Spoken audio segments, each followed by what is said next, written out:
Thank you, Mr. Stringer, and it's a pleasure to serve under your chairmanship. I would like to firstly say thank you to those who signed the petition and organised the petition.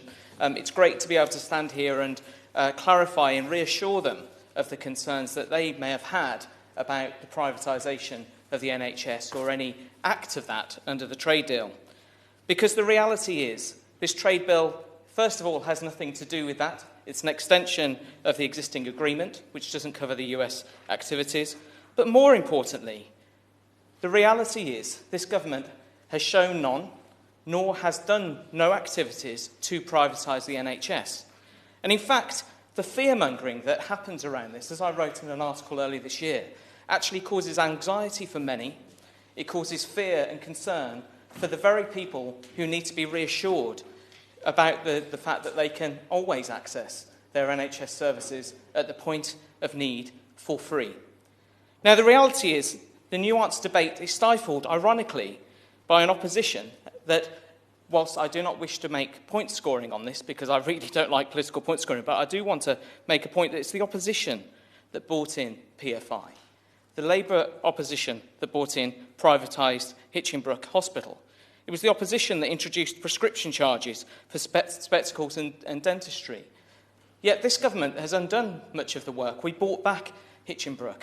We've invested millions, if not billions, in the NHS over the past year. And in fact, as a member of the Health and Social Care Select Committee, I've seen firsthand the good, but also the challenges the NHS face.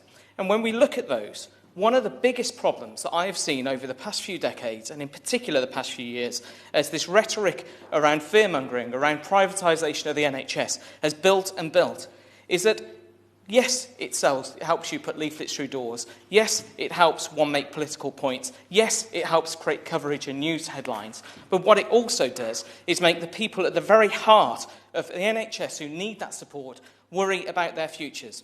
Now, I volunteer regularly. I'll gladly give way.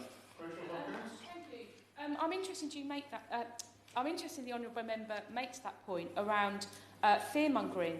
I was wondering if he, like me, has had many NHS employees contact him with regards to their concerns around privatisation of the NHS. Not that they're fearful for their jobs, but actually they're fearful for the future of the NHS. I thank the honourable member for her comment, because yes, they have. And where have they got that from? They've got it from leaflets. They've got it from newspapers. In fact, the very point I was about to make was that in my volunteering at Watford General Hospital, I've spoken to staff who were anxious about what does the future look like. I was anxious to speak to them because I want to understand what their actual fears are. And often the fears are based on rhetoric and not on facts. They're based on what might be in the future, which actually is based on the past of previous governments, but not this government. And in fact, the anxiety goes deeper than that. Quite recently, whilst volunteering at the hospital, I was holding an iPad for a gentleman who'd had a stroke. And it was quite a moving moment because I was explaining to him that he had time to speak to his daughter. And whilst I sat there on my knees, holding the iPad for the gentleman, he reached his hand over to hold my wrist and said just a few minutes longer so that he could speak to his daughter for a little bit longer. And in that moment, I realised the fear and vulnerability those have who are in the NHS, who are in those hospital beds, the patients, the staff and their families, who worry about what actual support will they get.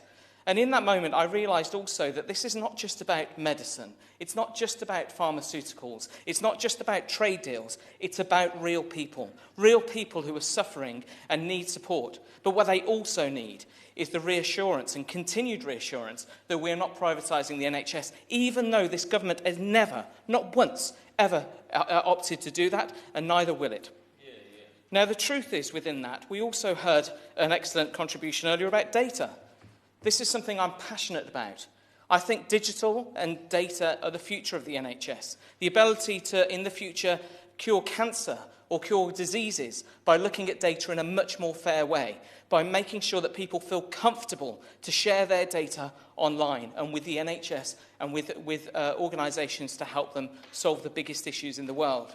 Yet why wouldn't they do that? Because there's fear around where that data would go. Yet every single day, people share where they are, what they eat, who their friends are with Facebook, with Google, with all of these big corporate organisations, with no second thought. Yet because of this rhetoric, and in part because of this rhetoric, I won't blame it fully, to be fair, but in part because of this rhetoric, they are fearful of giving data and important information to government, to the NHS, to help them solve those big issues.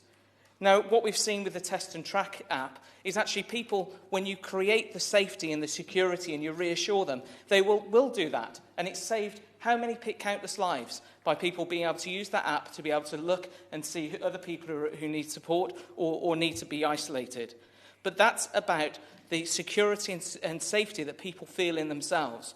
But this rhetoric, this constant rhetoric, this drumbeat, just to get leaflets through doors so that we can make this constant argument around privatisation is just fear-mongering at its worst. And in fact, it's scaring those who are most vulnerable, as I say. Now, as a member of the Health and Social Care Select Committee, I can tell you, I hear the good and the concerning from the NHS and from social care. I am not saying it's this amazing organisation and I'm not even saying the government is perfect in every possible way. But what I would say is that there is scrutiny there. There are opportunities to delve into that. But also there's a much, much needed way to have a calm and nuanced debate around what does that look like in the future. What does the NHS need in the next 5, 10, 20, 30 years? And not constantly looking at the next election cycle. We need to take this rhetoric out so that we can have very calm and consistent and very thoughtful debate around what that will look like. And I'm pleased to see colleagues here from the committee who we work very closely together and very well together, I hope that they would agree, on the committee to be able to have debate and discussion around this. But when we can't do that in the public realm, I think that stifles us and our ability to be able to continually prove the NHS and improve it.